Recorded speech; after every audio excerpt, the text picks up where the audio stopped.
Okay, we're going to light right into part 2 now, which is another unpublished revelation, a couple of meeting minutes that we have in section 82 of the Doctrine and Covenants. So, the introduction that we get, as much as we can get, to what I like to call the unpublished bishop's revelation. We have one copy, and that's it. It is found in the Newell K. Whitney papers. Again, this is the Isaac Grew donation to BYU. It is in the handwriting of Sidney Rigdon.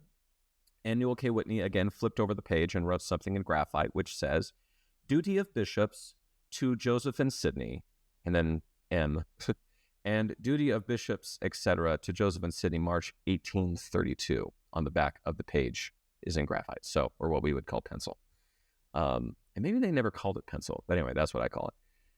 So what is this thing? The historical introduction is kind of lengthy on this, and a lot of it is referring to stories that we already know. So I'm kind of skipping some of that just to hopefully keep the interest here.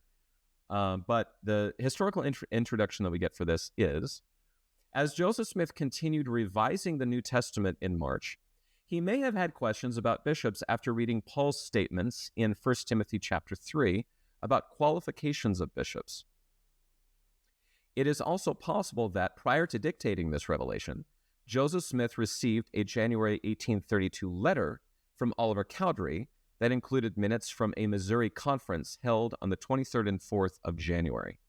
This conference passed a resolution that, quote, monies or properties consecrated to the church be expanded for the use and benefit of the church, and that if a bishop was removed from office, quote, such money or properties shall be handed over to his successor, unquote.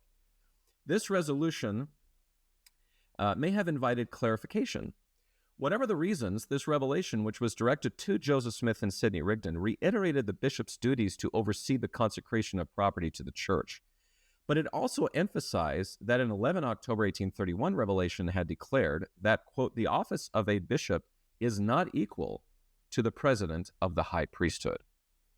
And we'll see in a moment, they sort of went to Missouri to kind of chide the members there for the minutes that they took on the meeting that they had, which was sort of clarified with some of this other stuff that was going on. There was a bit of a rift between the two groups, and we'll get to that in this part, so stick around for that. But further into the historical revelation or introduction we get, Rigdon recorded this revelation, which was then apparently written to Whitney. Even though the instructions pertain to bishops in general, there is no indication that either Joseph Smith or Rigdon ever discussed this revelation with Partridge or gave him a copy of it, or that it was ever provided to the general church membership.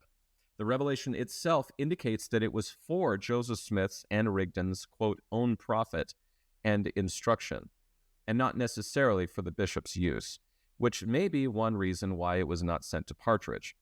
The only known copy of the revelation is the one Whitney owned, which Whitney docketed as, quote, duties of bishops, etc., to Joseph and Sidney, March of 1832. And that's all we get. So it is an unpublished revelation. So here we go. Here's the whole thing. Ready? Verily, thus saith the Lord unto you, my servant Sidney Rigdon and Joseph, I reveal unto you for your own profit and instruction concerning the bishops of my church, what is their duty in the church. Behold, it is their duty to stand in the office of their bishopric and to fulfill and fill the judgment seat which I have appointed unto them, to administer the benefits of the church, or the overplus of all who are in their stewardships, according to the commandments as they are severally appointed.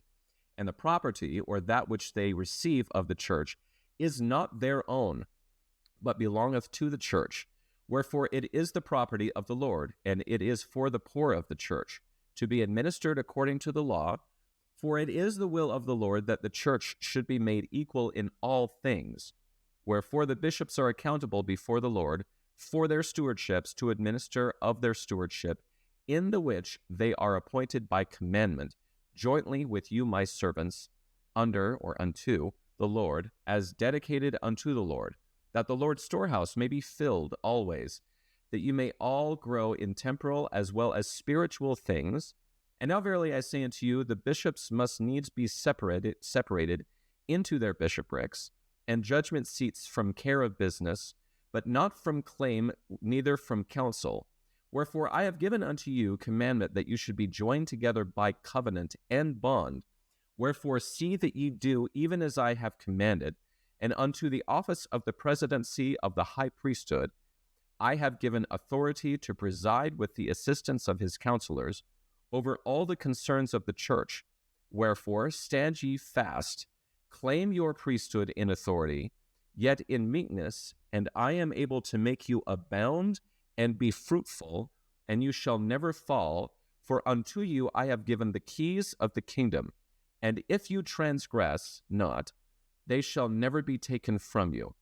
Wherefore feed my sheep, even so, amen. I think something that could be shared with any bishop.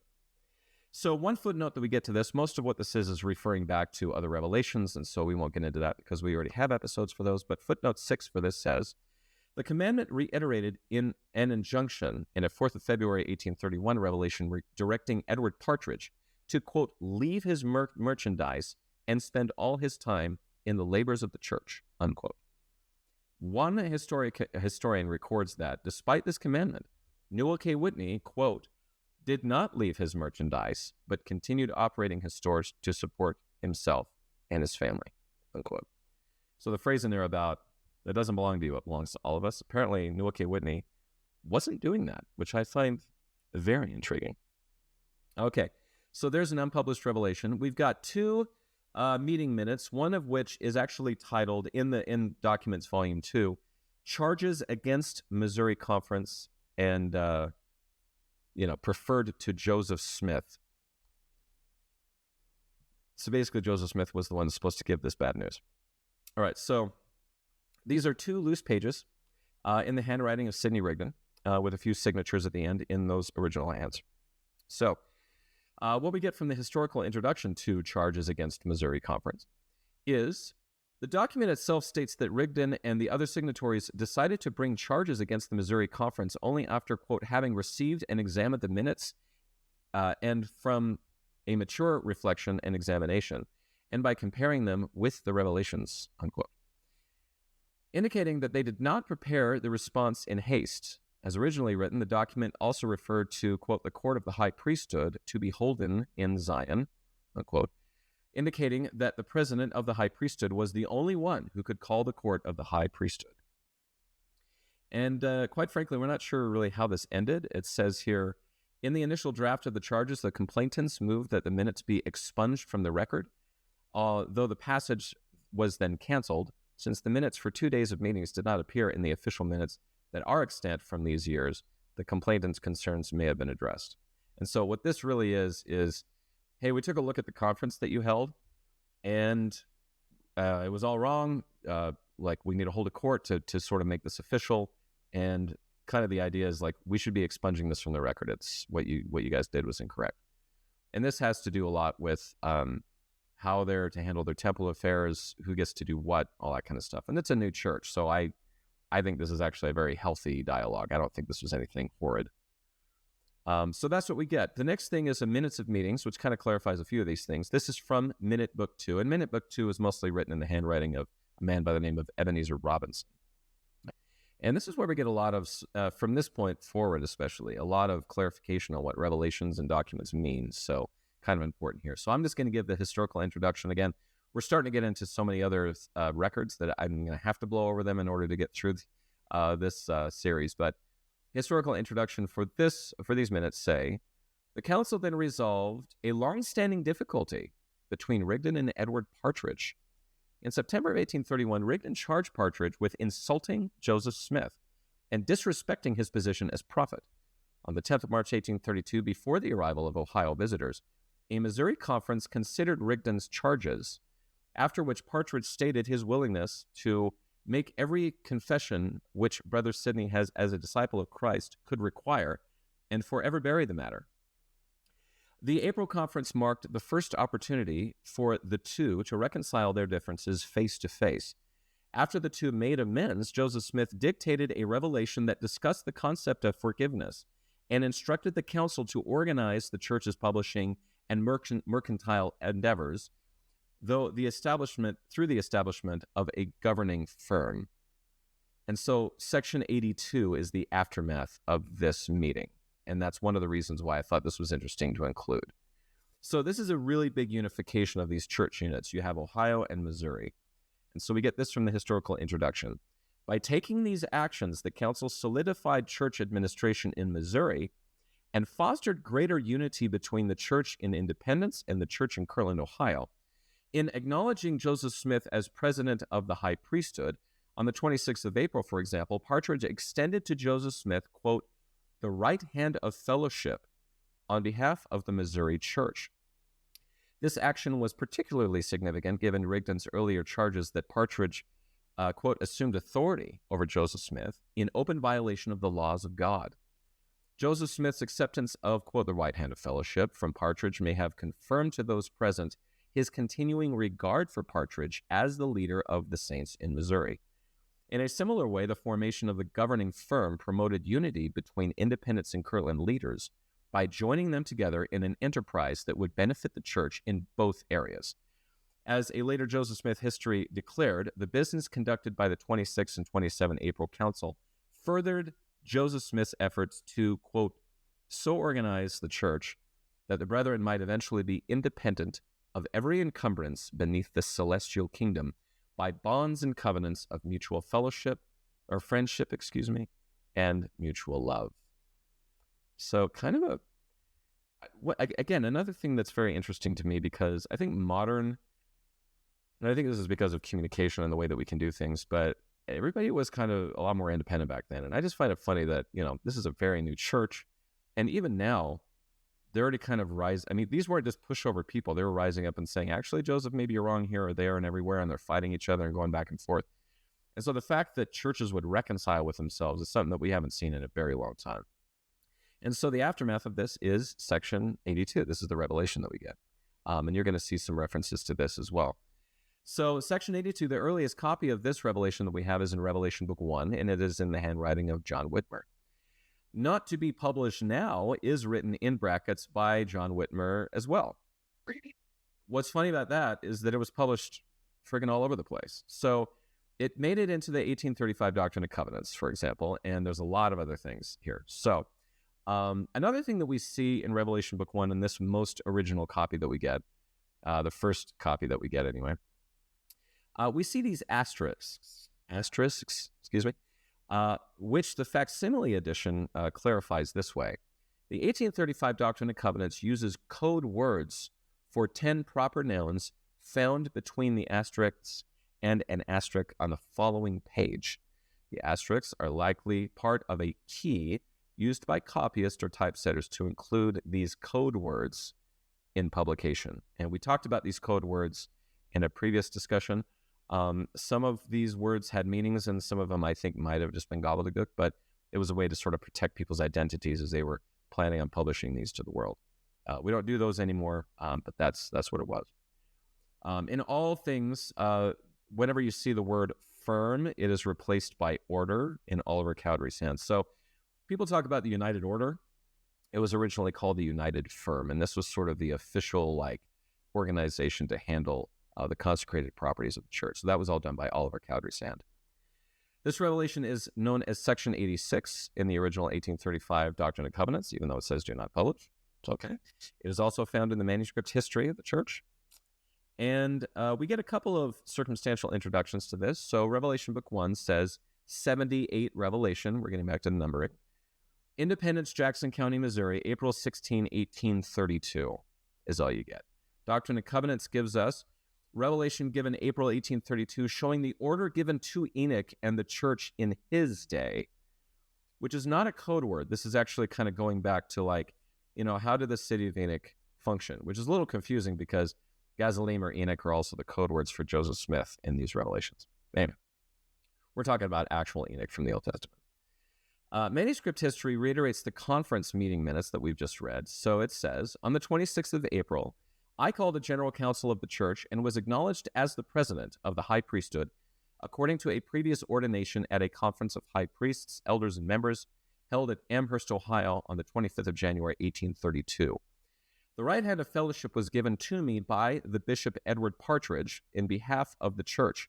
The scene was solemn, impressive, and delightful. During the intermission, a difficulty or hardness which had existed between Bishop Partridge and Elder Rigdon was amicably settled. And when we came together in the afternoon, all hearts seemed to rejoice. And I received the following revelation given April 1832, showing the order given to Enoch and the church in his day. That is the phrase lifted out and placed in the 1835 Doctrine and Covenants. It's kind of cool. So a summary of all the things that we've done, but just to let you know, we do have the minutes from those meetings, and I didn't read them all off to you perhaps, but that's what we have.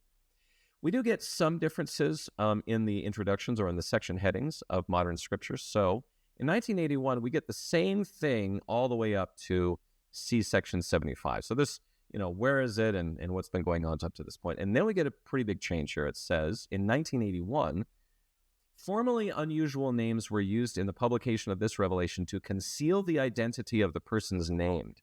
See heading to section 78. These unusual names have now been dropped, except in cases where the identification is not known. So see verse 11. So what is verse 11 from the Doctrine and Covenants? It says, therefore, verily I say unto you, that it is expedient for my servants Edward Partridge, Newell K. Whitney, A. Sidney Gilbert, and Sidney Rigdon, and my servant Joseph Smith, and John Whitmer, and Oliver Cowdery, and W.W. Phelps, and Martin Harris, to be bound together by a bond and covenant that cannot be broken by transgression, except judgment shall immediately follow in your several stewardships. So kind of the heavy hitters at the time. And we're talking about publication, and this was sort of the collection of guys that were going to do the publication of Revelations. So that's what you get, not only in the 1981 version of the section heading, but also the verse that it's referring to. So I just wanted to show that off. 2013 is very interesting. It gives this difference at the end. So very much the same until the very end. It says this. This revelation reiterates instructions given in an earlier revelation, which is section 78, to establish a firm known as the United Firm. Under Joseph Smith's direction, the term order later replaced firm, to govern the church's mercantile and publishing endeavors. And that's it. And by the way, verse 11 for this version is exactly the same. So what we're doing here is just dropping entirely the history that there used to be code names used. We're just dropping it out. So it's no longer even mentioned in the 2013 edition.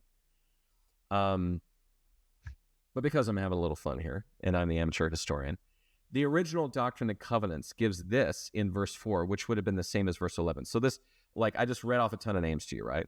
So here's what it read like in the original Doctrine and Covenants, which I think is kind of fun. It says, therefore, verily I say unto you, that it is expedient for my servant Alam and Ashtha, Mahalil, Pelagoram, and my servant Gazalim, and Hora, and Olaiha, and Shalmaneser, and Memeson be bound together, etc., etc., etc.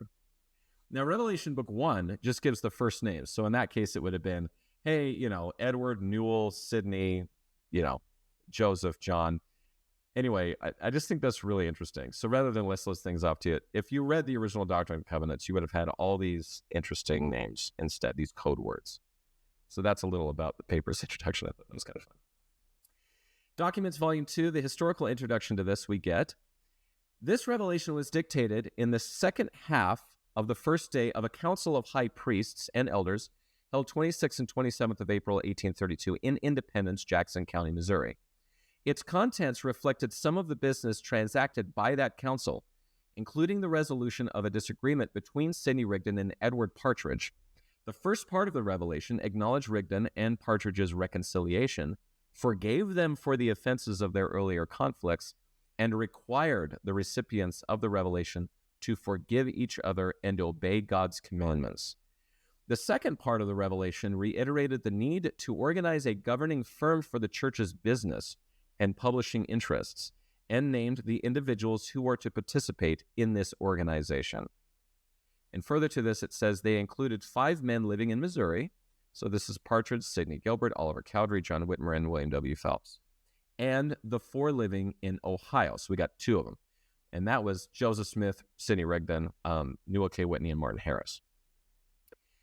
The revelation indicated that each of these individuals had a stewardship over some aspect of church business, and that uniting them in the firm would allow them to draw on each other's resources and manage these endeavors, thereby producing more talents or surplus for the church's storehouses.